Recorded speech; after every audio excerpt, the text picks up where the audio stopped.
একটা ছেলে বলো, ভাই আল্লাহ দোহাই, এই মুসলমানের বাচ্চা, যদি মার পবিত্র দুধ খেয়ে থাকো, বলো তোমারে আল্লাহ তাআলা নামাজ পড়ার যোগ্যতা তোমার শরীরের মধ্যে দেয় নাই?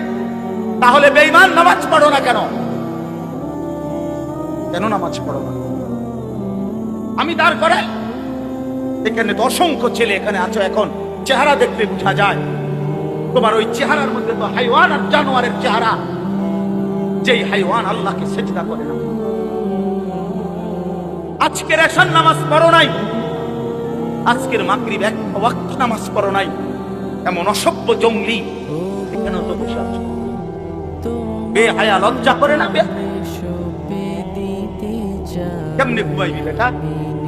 নামাজ না পড়ে যদি ঘুমাও, ফেরেশতা যদি একটা লাথি মারে, ফেরেশতা যদি একটা লাথি মারে, ফজরের নামাজ না পড়ে যে ঘুমাও, ফেরেশতা যদি একটা ঘুমের মধ্যে রেখে লাথি দেয়,